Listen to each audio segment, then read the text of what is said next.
जब आप ब्रिटिश काल में आते हैं, जब कार्नवालिस बंदोबस्त होता है, तो कार्नवालिस बंदोबस्त में ये बात आती है कि बंगाल में जो अधिकतर जमींदार हैं, वो ब्राह्मण वंश के हैं।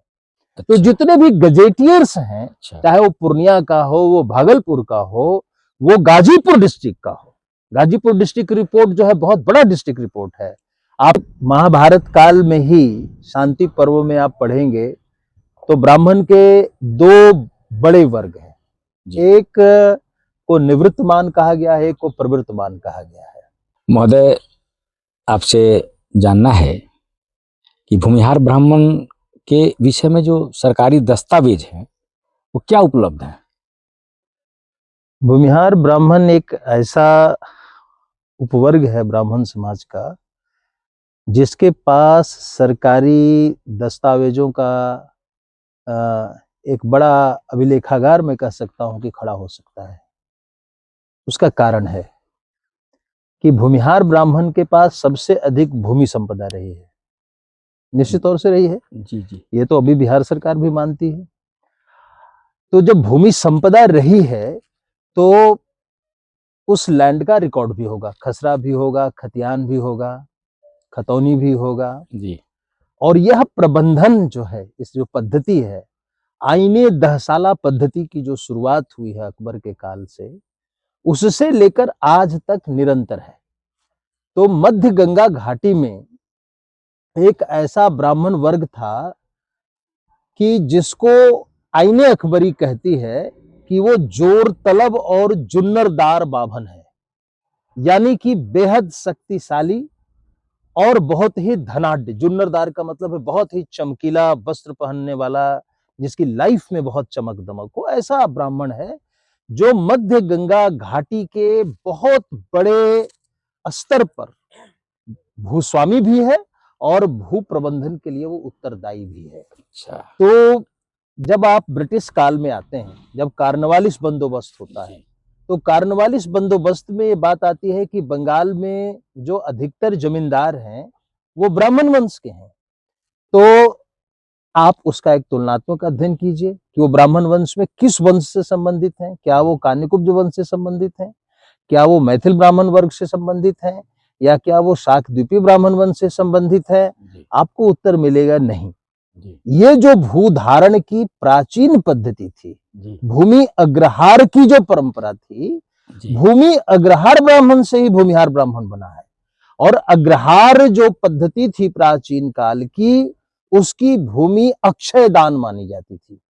वैदिक धर्म के, सनातन धर्म के उद्धार करने वाले ब्राह्मणों को अग्रहार भूमि दी जाती थी, देवदेव भूमि दी जाती थी, ब्रह्मदेव भूमि दी जाती थी, मठार भूमि दी जाती थी। और भूमिहार ब्राह्मणों ने बृहत्तर रूप में सैन्य सेवा भी की थी, तो इनके पास सैन्य भूमि भी थी। मध्यकाल के बाद जब अंग्रेजों ने शासन अपना स्थापित किया और अस्थायी बंदोबस्त लागू हुआ, तो ब्राह्मण के इसी वर्ग के पास सबसे अधिक भूमि थी। अब जिसके पास सबसे अधिक भूमि होगी, उसके पास सबसे अधिक रिकॉर्ड्स होंगे। तो यह तो मैं समझता हूं बड़ी शठतापूर्ण बात है कि भूमिहार ब्राह्मण के पास क्या रिकॉर्ड है ब्राह्मण होने का। यदि कोई ये प्रश्न पूछता है तो उसको मध्यकालीन स्रोत को जैरियट का ट्रांसलेशन है आईन अकबरी का, वो उसको देखना चाहिए। उसके बाद कार्नवालिस बंदोबस्त के समय जो जमींदार ब्राह्मण है वो रिकॉर्ड देखना चाहिए।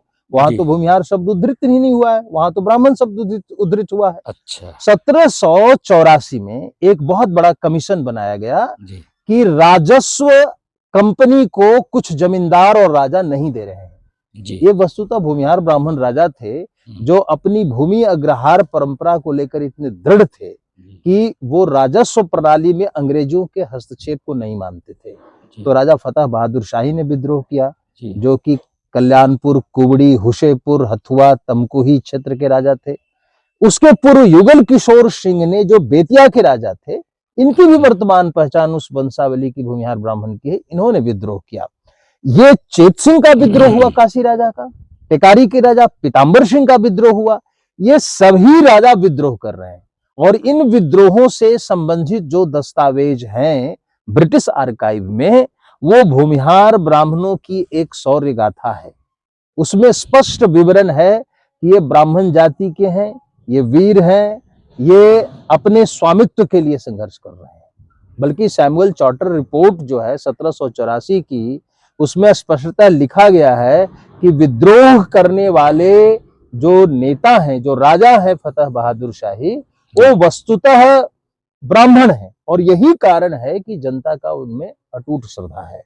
अब इस क्रम को आप यदि आप आगे बढ़ाकर देखेंगे तो दूसरा आता है लैंड रिकॉर्ड में 1875 के दौरान। अच्छा। 19वीं शताब्दी के अंत में जो भूमि के बंदोबस्ती को लेकर सर्वेक्षण हुआ है, मेजर सर्वेक्षण है बंगाल के सरकार का, प्रोविंस का, उसमें इनको ब्राह्मण ही लिखा गया है।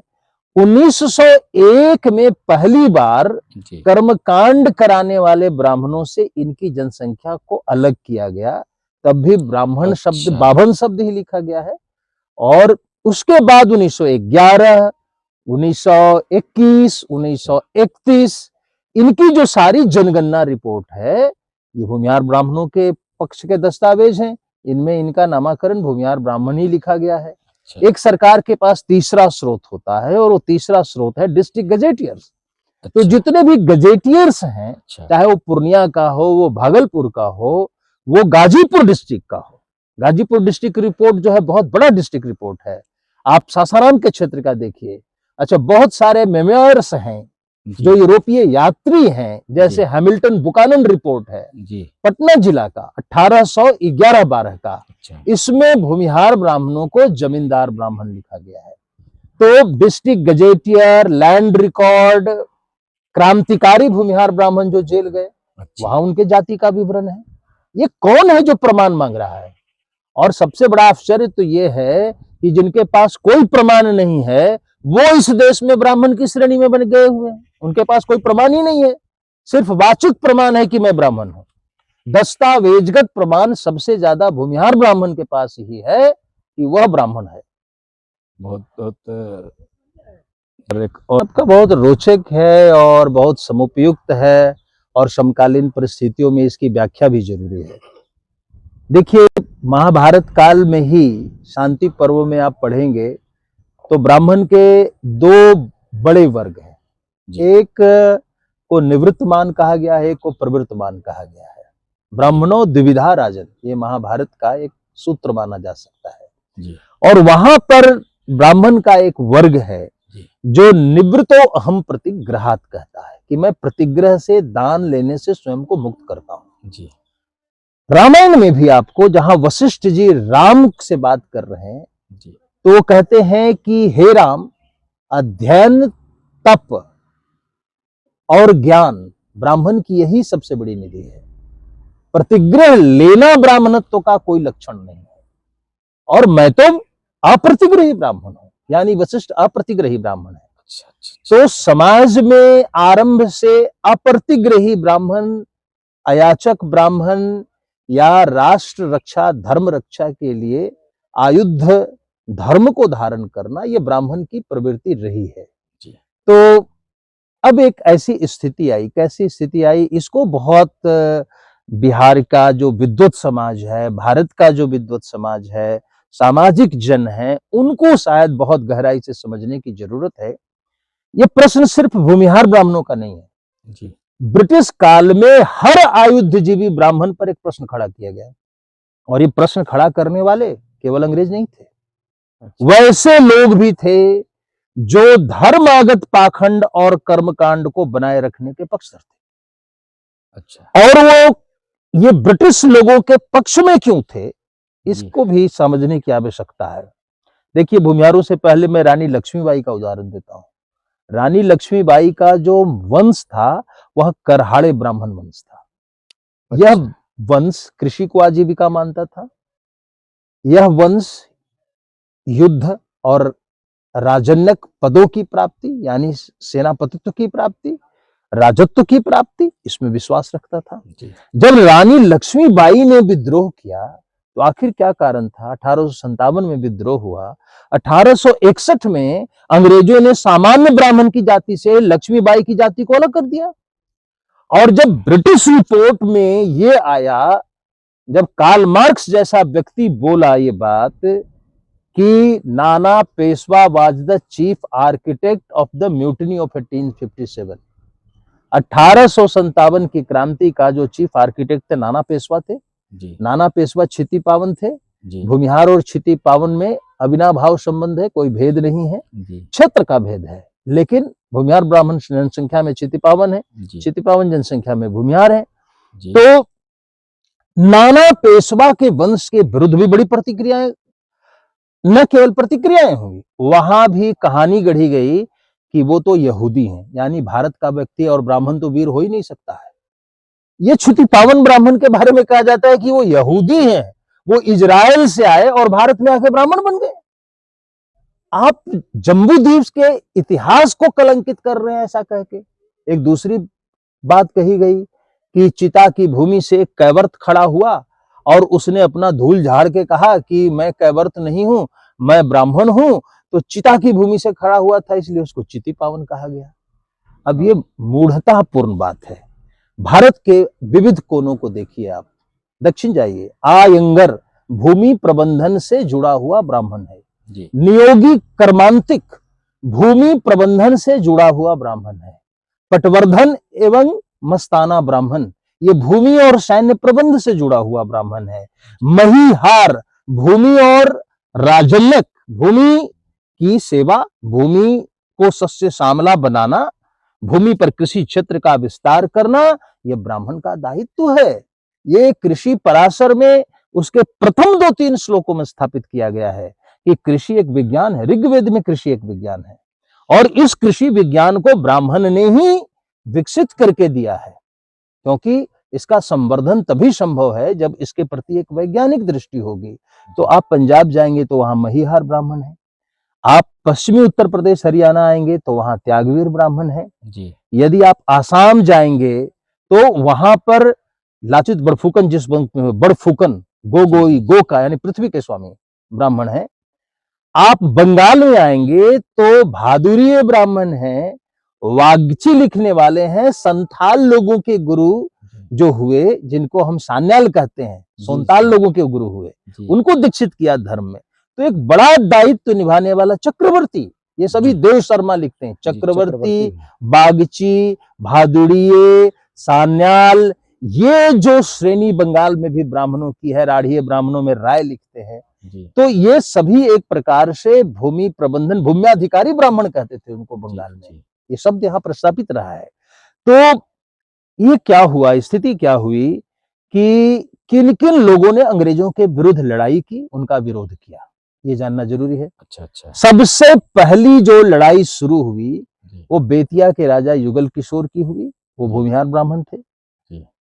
उसके बाद चेत सिंह ने विद्रोह किया, फतेह बहादुर शाही ने विद्रोह किया, पीताम्बर सिंह ने विद्रोह किया, बंगाल में नंद कुमार राय को फांसी हुई, काशी में जगत सिंह ने को मुकदमे में फंसाया गया, वहां पर भवानी शंकर भूमिहार ब्राह्मण थे, उनको फांसी हुई, शिव प्रसन्न सिंह को पिंडरा में घेरकर अंग्रेजों के द्वारा मारा गया, बाबू मोती सिंह गिरी, इनको फांसी की सजा अंग्रेजों ने सुनाई। ये किस कुल में पैदा हुए थे? ये सभी भूमिहार ब्राह्मण आयुधजीवी कुल के थे। और जो बनारस का मुकदमा है जगत सिंह का, जगत सिंह पर ट्रायल क्यों हुआ? कोई चीज स्पष्ट रूप से अंग्रेज के सामने नहीं थी, फिर भी उन्होंने मुकदमा चला के दुनिया का पहला काला पानी दिया और कहा कि सेंट लुइना भेजो, नेपोलियन से पहले। तो महाराजा जगत सिंह ने कहा कि मैं ब्राह्मण हूं, मेरे ऊपर मुकदमा, मुझे फांसी नहीं दी जा सकती है। उनके वकील ने बात रखी तो काला पानी में वो सजा बदली गई और उन्होंने कहा तुम काला पानी में सजा बदलोगे, मैं ब्रह्म योग जानता हूं, मैं अपने सिर फाड़कर अपना प्राण निकाल सकता हूं, लेकिन मुझे किसी द्वीप पे नहीं भेजा जा सकता है। अंग्रेजों ने इस वर्ग की शक्ति और ताकत को देखा। 1764 से 1808 तक इस देश में 2 शक्तियां लड़ी हैं। एक हमारे आदिवासी भाई लड़े झारखंड के क्षेत्र के, और एक भूमिहार ब्राह्मण लड़ा। जो आदिवासी समूह अंग्रेज के खिलाफ लड़ा, जो जातियां हिंदू की अंग्रेजों के खिलाफ लड़ी, उनको उन्होंने क्रिमिनल कास्ट बना दिया। और दूसरा, भूमिहार ब्राह्मण को क्रिमिनल कास्ट नहीं बना सकते थे तो उन्होंने उसको निम्न और अधम बनाने की कोशिश की। इसमें एक पूरा षड्यंत्र है। वारन हेस्टिंग्स के विरुद्ध एक मुकदमा चलता है इंग्लैंड में। मुकदमा एडमंड बर्क ने चलाया और कहा कि इसने ब्राह्मणों का दमन किया है। अब ये देखिए उसमें कौन कौन से ब्राह्मण आ रहे हैं। ब्राह्मण नंद कुमार राय आ रहे हैं, ब्राह्मण उसमें फतेह बहादुर शाही आ रहे हैं, ब्राह्मण उसमें चेत सिंह आ रहे हैं। इनकी अच्छा। पहचान वर्तमान में क्या है? इनकी वर्तमान में पहचान भूमिहार ब्राह्मण है। जी, जी। और एडमंड बर्क कह रहा है कि ब्राह्मण स्त्रियों तक का इसने दमन किया है, और इसलिए चेत सिंह जैसे लोगों ने, इसलिए पीताम्बर सिंह जैसे लोगों ने, फतेह बहादुर शाही जैसे लोगों ने विद्रोह किया है, क्योंकि ब्राह्मण समाज का दमन हो रहा है। और यही फतेह बहादुर शाही 5000 10 नामी गिरी सन्यासियों को लेकर अंग्रेजों के लाइन बाजार पर हमला बोलता है, और कैप्टन लुकास से हैने से लेकर पोपहम सबके साथ बनारस अवध से लेकर पूरे बिहार सारण में और बंगाल में एक आंदोलन चलता है। अंग्रेज ये पाते हैं कि जो बाबा भवानी सिंह ठाकुर थे वो भी आरा के सांकृत गोत्र के रहने वाले भूमिहार ब्राह्मण थे, जिनके ऊपर वंदे मातरम के अलावा जो उन्होंने देवी चौधरानी पुस्तक लिखी है उसके नायक भवानी सिंह ठाकुर इसी भूमिहार ब्राह्मण कुल के थे। और थाबे की का जो मंदिर था, जहां से देवी की मूर्ति को धारण करने के बाद बंदो माता भवानी का नारा भूमिहार ब्राह्मणों ने दिया।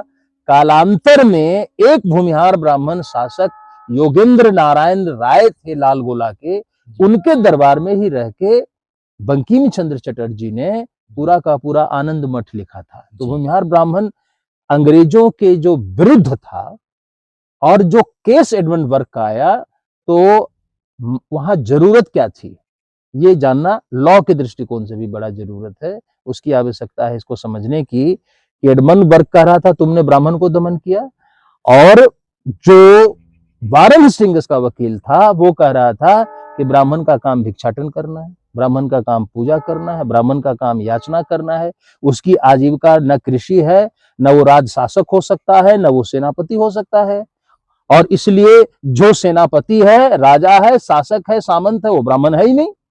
इसके लिए उसने जोनाथन डंकन एक व्यक्ति को बनारस भेजा जी, और जोनाथन डंकन ने सबसे पहले उन लोगों की खोज की है। वो कौन लोग थे?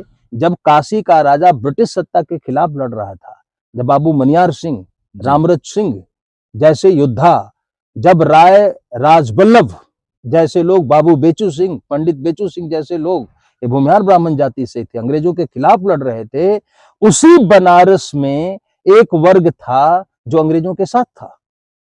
और राघव दास के बगीचे में न केवल वारेन हेस्टिंग्स की रक्षा करने को तत्पर था, बनारस से कैसे निकला जाए वो रास्ता भी बताने वाला था।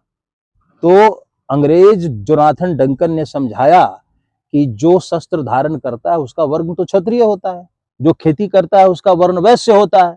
तुम इस सिद्धांत के अनुसार जो राजन्यक ब्राह्मण है, जो सामंत ब्राह्मण है, उसको तुम अब्राह्मण घोषित कर दो।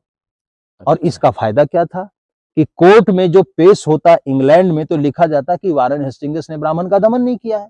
यही खेल खेला गया कि जो विद्रोही ब्राह्मण थे, आयुधजीवी ब्राह्मण थे, उनके विरुद्ध ब्राह्मण वर्ग को ही खड़ा करने की चेष्टा हुई। एक दूसरा कारण है, आजादी के पूर्व दो बात लोगों को जानना जरूरी है। एक महर्षि ऋषि प्रवर दयानंद सरस्वती और दूसरे लाला लाजपत राय।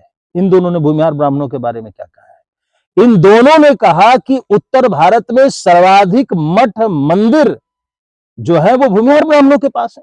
तो ये क्या आप ब्राह्मण होने के कारण आ गया था? आप उदाहरण लिखिए, चौराउत मठ है जी, आप पातेपुर मठ है, पतेड़ मठ है, जलगोविंद मठ है, सारे प्राचीन मठ, पूरी अयोध्या टिकारी राजा की बसाई हुई थी, भूमिहार ब्राह्मणों के मठ थे वहां। वृंदावन भूमिहार ब्राह्मण का बसाया हुआ था, ऋषिकेश टिकारी की रानी का बसाया हुआ था।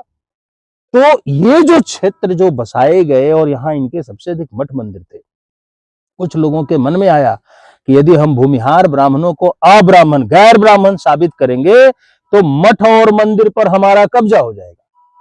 तो पहली राजनीति का संबंध वारेन हेस्टिंग्स से है, दूसरी राजनीति का संबंध है मठ मंदिर के जमीन को कब्जा करना। और तीसरी भी एक बात है, कार्नवालिस बंदोबस्त के बाद जमीनी व्यवस्था में बहुत परिवर्तन आए। धीरे धीरे भूमिहार ब्राह्मणों का एक वर्ग गरीब होने लगा। तो जब गरीब होने लगा तो आजीविका के लिए कहां जाता? तो ब्राह्मण होने के कारण वापस कर्मकांड कराने की सोचता। जब वो कर्मकांड की ओर वापस होने लगा तो उन लोगों ने ही विरोध कर दिया जिनको कि भूमिहार ब्राह्मणों ने कर्मकांड सौंपा था। अब ये पूरा उद्धरण आपको मिलेगा। बक्सर जो जिला है जहां से बिहार शुरू होता है, जी वहां से लेकर गया जिला और अन्य जगहों पर सकल द्वीपी ब्राह्मण को, जी क्रौंच द्वीपी ब्राह्मण को, आज से 300 साल पहले, कान्यकुब्जों का तो मूल क्षेत्र है नहीं मगध, उनको पौरोहित्य किनसे मिला? भूमिहार ब्राह्मणों से मिला। जी शकद्वीपियों को वैद्यालयों में किसने स्थापित किया था? भूमिहार ब्राह्मणों ने स्थापित किया था। जी क्रौंच द्वीप तो पादमेरु पामीर के पास है, वहां से आए लोगों को भी भूमिहार ब्राह्मणों ने ब्राह्मण की मान्यता दी थी। गिरि और गोस्वामी जो ब्राह्मण थे, आप इनके जो चतुर्दिक बसावट थी या इनकी सेना में सम्मिलित हुए। बनारस राजा ने सबसे बड़ा संरक्षक दशनामी गिरी ब्राह्मणों का, गोस्वामी ब्राह्मणों का बनारस राजा थे, उनके साथ उनके बहुत अच्छे संबंध थे। कान्यकुब्ज क्षेत्र से ही टिकारी राजा आए थे, बहेलिया बीघा गांव उन्होंने वाजपेयियों को दिया है, अवस्थी परिवारों को दिया है। तो मगध में आप यदि मगध के गांव में जाएंगे तो बहुत सारे गांव हैं, मेन गांव है, मंझार गांव है, वहां जो कान्यकुब्ज ब्राह्मण है वो भूमिहार ब्राह्मणों ने उनको बसाने का काम किया है। तो बहुत सारे जगहों पे भूमिहारों ने ही इनको कर्मकांड दिया और बसाया। देव का सूर्य मंदिर किसके पास था? एकसरिया भूमिहार ब्राह्मणों के पास था या खेदा पांडे मयूर भट्ट के वंशजों के पास था? गया का दक्षिणार्क सूर्य मंदिर किसके पास था? भूमिहार ब्राह्मणों के पास था। पंडारक का पूर्णार्क सूर्य मंदिर किसके पास था? भूमिहार ब्राह्मणों के पास था। इन्होंने अन्यान्य ब्राह्मणों को अपने भूमि और धन वैभव के कारण पौरोहित्य करने दिया, पौरोहित्याधिकार इनके पास था। तो जो पौरोहित्य अपना चुके थे उनको ये भय लगने लगा कि भूमिहार ब्राह्मण वापस यदि पौरोहित्य की परंपरा में आता है तो इससे उनको क्षति होगी, इसलिए वो भ्रांति मूलक दुष्प्रचार किया जाने लगा कि वसुतः भूमिहार ब्राह्मण ब्राह्मण नहीं है।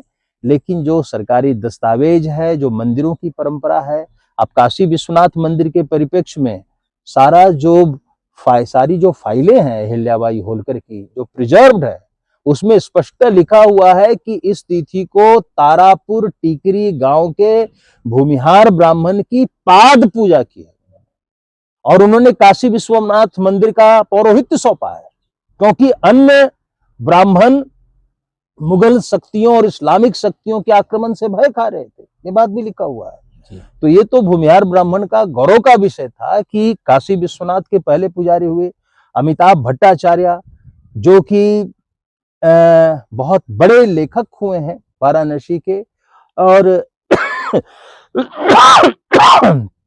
वो जो थे बहुत बड़े कुल के वो पंडित थे, जगन्नाथ सरस्वती के वंश के थे। उन्होंने पूरा शोध लिखा और उस शोध के आधार पर लिखा कि काशी विश्वनाथ के पुजारी वही थे। जो इलाहाबाद के प्रयाग के पंडे हैं, उनकी 13 थातियां और कुल है, वो भी भूमिहार परंपरा के ब्राह्मण है, उनका विवाह होता रहा है भूमिहार ब्राह्मणों में। गया में जो महतर पंडे हैं, जो पचभैया पंडे हैं, जो गोलावर पंडे हैं, जो कोलकट पंडे हैं और जो मऊआर पंडे हैं, मयूर भट्ट के वंशज हैं, जिनसे पंचमहला वहां कहा जाता है, ये सभी भूमिहार ब्राह्मण वंश के ही। जी जी सर, एक छोटा सा और प्रश्न है कि बिहार सरकार ने रिसेंटली भूमिहार ब्राह्मण से ब्राह्मण शब्द जो हटाया, तो सरकार का उद्देश्य क्या है? देखिए, ये एक बड़ा षड्यंत्र है। अंग्रेज भी ये मानते थे कि जो याचक अयाचक या आयुधजीवी और कर्मकांडीय ब्राह्मण समूह यदि एक रहेगा तो ये देश अंग्रेजों की सत्ता के लिए बहुत बड़ा खतरा है, क्योंकि एक तो जनता का इनमें अटूट विश्वास होता है, दूसरा इनमें ऐक्य भाव होने से ब्राह्मण जनसंख्या एक बड़ी जनसंख्या नजर आती है। आप देखिए महाराष्ट्र को देखिए, वहां क्षितिपावन है और देशस्थ ब्राह्मण है जी। गुजरात में देशस्वामी देसाई ब्राह्मण है और नागर ब्राह्मण है जी। अंग्रेजों ने वहां भी भेद किया था। पंजाब में सारस्वत ब्राह्मण से ही महिहार शाखा है, लेकिन सारस्वत ब्राह्मण और महिहार ब्राह्मण में भेद किया गया जी। कश्मीर में जो बाली लिखने वाले हैं, जो रैना यानी रण में जाने वाले और बाली बल वाले ब्राह्मण हैं, इनको जुझार ब्राह्मण कहा इन्होंने। वो कहते थे कि हम जुझार हैं जी, लेकिन वो ब्राह्मण से किसी तरीके पृथक नहीं है। पश्चिमी उत्तर प्रदेश का आप आंकड़ा देखिए कि जिस समय दिल्ली पे मुगल बादशाह बैठा है, उस समय भी दिल्ली का हस्तसाल पूरा क्षेत्र जमींदारी किसके पास है? त्यागी ब्राह्मण के पास है। जी छतरपुर की जमींदारी किसके पास है? त्यागी ब्राह्मण के पास है। गाजीउद्दीन नगर गाजियाबाद का रखा गया, लेकिन जमींदारी किसके पास थी? त्यागी ब्राह्मण के पास थी। हरिद्वार में पंडे कौन थे? त्यागी ब्राह्मण मूल के थे। जो आप आगे पश्चिमी उत्तर प्रदेश में थोड़े आगे बढ़ेंगे तो राजा का ताजपुर मिलता है। राजा का ताजपुर जी। कौन थे? राजा के ताजपुर के राजा त्यागी ब्राह्मण थे। फिर वहां गौड़ ब्राह्मण और त्यागी ब्राह्मण में विभेदात्मक स्थिति क्यों पैदा की गई? ये प्रत्येक राज्य में आयर और अयंगर में भेद किया गया। अयंगर का मतलब क्या होता है? भूमि धारण करने वाला ब्राह्मण। जी पाटलिपुत्र अयंगार है, वहां पाटलिपुत्र क्षेत्र से जाके लोग तमिलनाडु में बसे। भूम्याधिकारी ब्राह्मण देव शर्मा और भट्टाचार्य में बंगाल में क्यों भेद किया गया? जी तो ये भेद राजनीतिक था पहले भी। आज भी बिहार की सरकार को कहीं न कहीं ये लगता है कि बाभन कहे जाने वाले भूमिहार और दूसरे अन्य ब्राह्मण यदि साथ हो जाएंगे तो ये 6 से 7-8% के आसपास इनकी जनसंख्या जाती है। जी यदि आप सारे ब्राह्मण वर्ग को जोड़ दें, जी मैथिल को, कानिकुब्ज को, भूमिहार को, शकद्वीपी को, क्रौंच द्वीपी को, इवन भट्ट ब्राह्मण को, गोस्वामी ब्राह्मण को, सबको जोड़ देंगे तो ये जनसंख्या कहाँ जाती है? 7-8%। जी तो सत्ता में जो वहां पर ओबीसी क्लास का जो वर्चस्व है वो कहीं ना कहीं टूट सकता है। और आप देख रहे हैं बिहार की राजनीति को कि 30 साल से वो ओबीसी केंद्रित राजनीति है, वो ब्राह्मण केंद्रित राजनीति नहीं। जी जी जी जी जी तो एक तो कहीं ना कहीं ये षड्यंत्र, एक बड़ा षड्यंत्र दिखाई पड़ता है कि ब्राह्मण एकता को ये खंडित करना चाहते हैं। दूसरा जो है, कहीं ना कहीं ये अज्ञानतावश भी हो सकता है, त्रुटि हुई हो।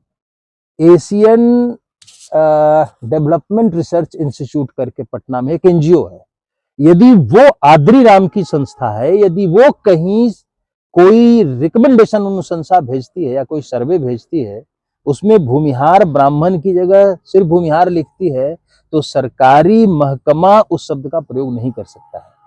सरकार को हमेशा 3 बातों पर ध्यान देना चाहिए। पहला, सबसे बड़ा रिकॉर्ड है लैंड रिकॉर्ड। राजस्व विभाग के आलेखों में, अभिलेखों में क्या लिखा गया है? क्या अंग्रेजों के समय में भी कभी भूमिहार शब्द लिखा गया? नहीं लिखा गया। भूमिहार ब्राह्मण लिखा गया है। तो यदि बिहार सरकार जातिगत समीकरणों को समझकर ऐसा कर रही है तो ये बहुत बड़ा व्यापक षड्यंत्र है। और ये बिहार जो राज्य है, वहां के जो इतने व्यापक दस्तावेज हैं और राजवाड़े हैं, चाहे वो बेतिया राज हो, चाहे वो सुरसंड राज्य हो, चाहे वो शिवहर राज्य हो, चाहे वो राज्य टिकारी राज्य हो, या इन राज्यों के अंतर्गत बड़े बड़े राज सामंत हो, जी इन सबके दस्तावेजों के साथ, ऐतिहासिक दस्तावेजों के साथ खिलवाड़ हो रहा है। बहुत बहुत धन्यवाद।